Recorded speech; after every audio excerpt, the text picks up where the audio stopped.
Bueno, pues muy buenos días y bienvenidos a este nuevo seminario del curso de especialidad en psicoanálisis técnico. Saludos cordiales a todos los amigos conectados desde España y a todos los que nos ven en directo o en diferido. Desde Japón, Rusia, en Irán, Guinea Ecuatorial, saludos especiales a Suiza.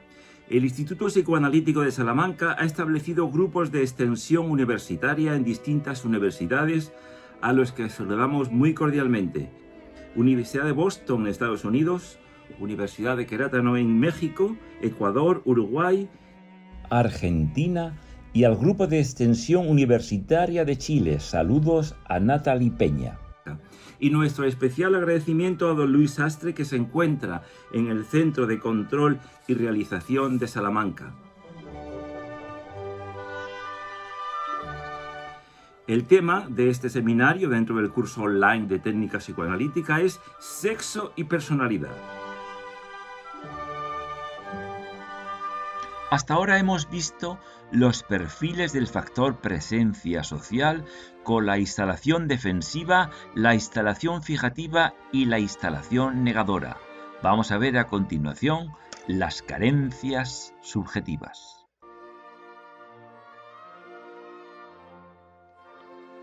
Hoy vamos a estudiar las carencias. Dentro de las carencias tenemos varios apartados. La carencia de falo, la carencia de estructuras y la carencia de objeto. En la carencia de falo vamos a ver la castración, la disfunción eréctil, la anorgasmia, la castración social, la autodevaluación y la inactividad. Dentro de las carencias de estructuras, la labilidad, la carencia de identidad y la carencia de afectividad. Y dentro de la carencia de objeto, las mutilaciones de posibilidades, la pérdida de objeto y la incapacidad de dar y de recibir.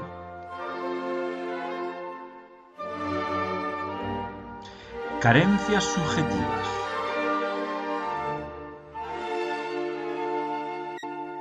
Por carencias suele entenderse la huella dejada en la vida inconsciente del sujeto por verdaderas carencias infantiles, y que la personalidad y la personalidad adulta siguen produciendo paradójicos efectos. O bien el hecho de que el sujeto parece estar empeñado en carecer de algo que él mismo se niega. En este último aspecto se trata de un sistema más de defensa neurótica e inadecuada frente a la realidad. Pueden distinguirse fundamentalmente 4 tipos de carencia: carencia de falo, carencia de estructura y carencia de posibilidad o capacidad de acción. Y también la carencia de identidad, que es lo realmente básico en la persona. Utilizando el lenguaje freudiano, podríamos reducirlas a castración y pérdida de objeto. Sus efectos se traducen en una incomunicación y en el incapacitado deterioro de la relación sexual. Hay que advertir que la carencia de estructura suficiente no es directamente detectable, sino por carencia o perturbación del ego, de la identidad y de la capacidad de acción, de la disponibilidad. Y así, en la pérdida de objeto también puede manifestarse como castración, como depresión, como inactividad o como despersonalización, según se sitúa simbólicamente el objeto.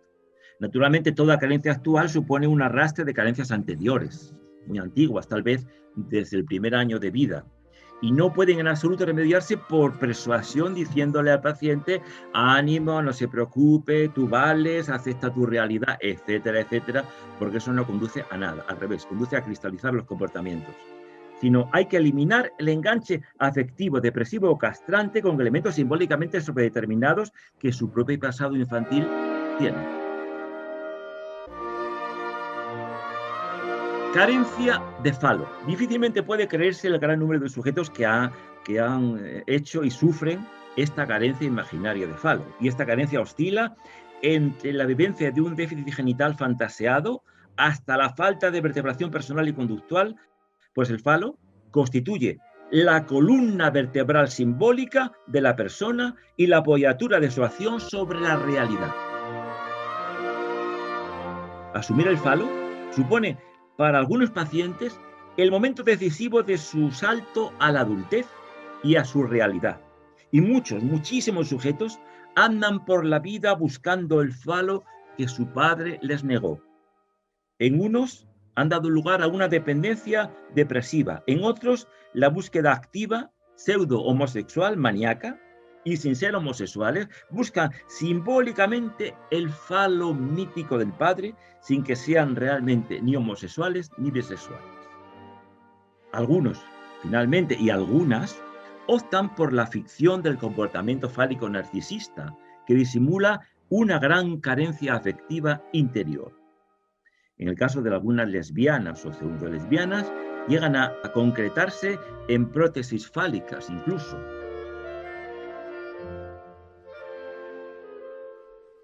Castración simbólica.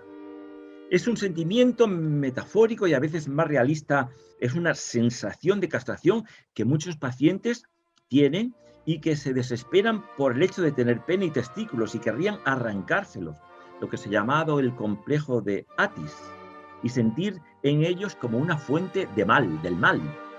Pero el mal es la infidelidad a la madre, la demasía de igualarse al padre o la pérdida del paraíso de la infancia. La castración simbólica presenta repercusiones psicosexuales centradas en la zona genital y en el aspecto viril o feminoide de una persona en general, y pueden adoptar las siguientes formas: disfunción eréctil, anorgasmia, castración social o ansiedad genital.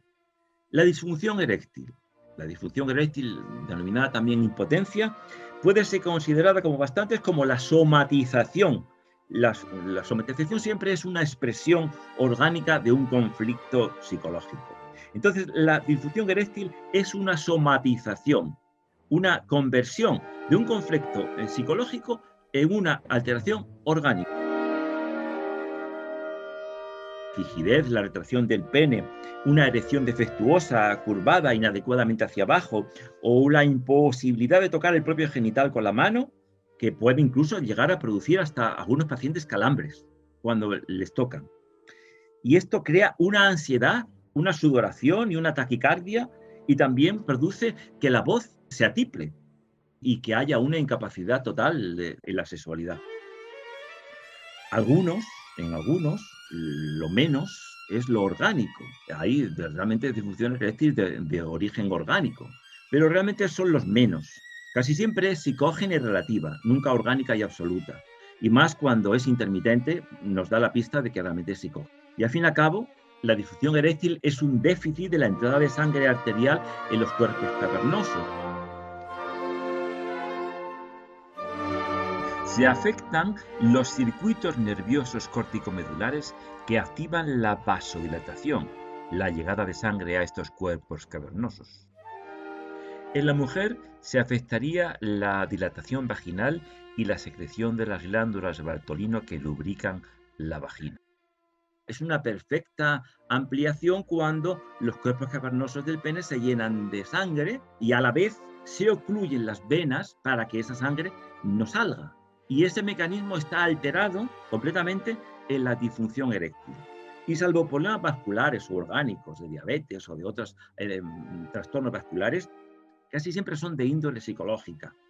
Y eso determina la somatización, que en estos casos es una expresión analógica de un rechazo. Una declaración de incapacidad, una pérdida de objeto, un miedo a la pareja y las consecuencias que la relación esa conlleva. O también una culpabilización o una negativa a comunicarse con determinada pareja o con cualquier pareja de determinado sexo. Si la tensión social o el rechazo de la situación del interlocutor puede generar incluso, aparte de la disfunción eréctil, alteraciones somáticas en la piel, alteraciones en las manos, en el rostro, en la boca y por supuesto, producir taquicardia y producir alteración de la respiración. Menos significativas, unas zonas menos significativas que la sexual, pero que realmente nos están diciendo la somatización de rechazo que ese individuo está produciendo en ese momento.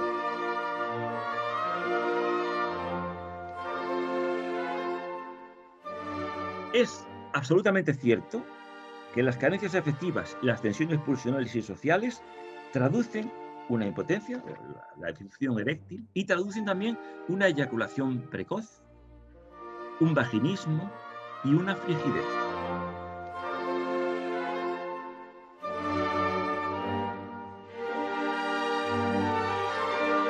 La anorgasmia. ¿Qué es la anorgasmia? Se trata de un fenómeno que no puede considerarse una perturbación del funcionamiento genital. Por eso, consignado en el cuadro de las perturbaciones genitales al comienzo de la exposición, pero ya que solo es expresión anómala de un espectro amplio de actitudes, tal vez neuróticamente no controladas, como sería la no apertura a la relación, el rechazo de la pareja, el rechazo del otro sexo, sobre todo en el hombre, el rechazo de la función, el rechazo del propio rol sexual, la culpabilización del placer y el autismo afectivo sexual, depresividad generalizada y miedo a la vida. En la anorgasmia es todavía más claro el factor psíquico, ya que funcionando normalmente todo el sistema neuroendocrino con absoluta normalidad, la penetración y la eyaculación son posibles. Los centros cerebrales, en cambio, no acusan la gratificación que deberían acusar, una gratificación agradable de esa experiencia. Y no hay ninguna razón fisiológica alguna, ya que la frontera entre lo neurológico y lo psíquico hay un límite absolutamente claro. Y todo el sistema no se llega, en todo este sistema, a un resultado final. Y en cambio, siempre se descubren razones y motivaciones que explican esta anomalía, porque no se encuentra ninguna causa, nunca se han encontrado causas anatómicamente que se puedan achacar a esta anorgasmia. Y siempre también puede decirse que es un déficit de la transmisión sináptica de las vías neuronales nerviosas, que no llega o no se emiten determinadas instrucciones o señales de excitación en los ganglios basales.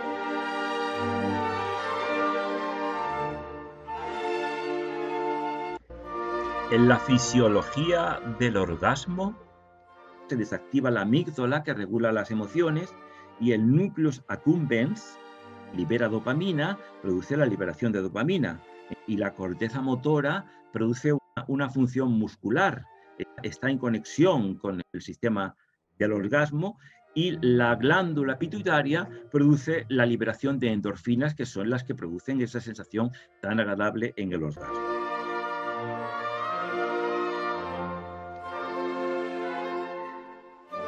Pero esto es decir que el lenguaje fisiológico no hay ninguna alteración orgánica. Es una alteración fundamentalmente y radicalmente psicológica, ya que funcionando todo el circuito adecuadamente hay un último efecto, el más deseable y próximo de la conciencia, que no se produce.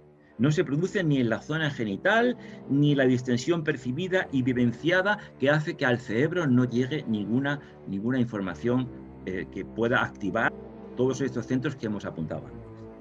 Y esto es más psíquico que neurofisiológico.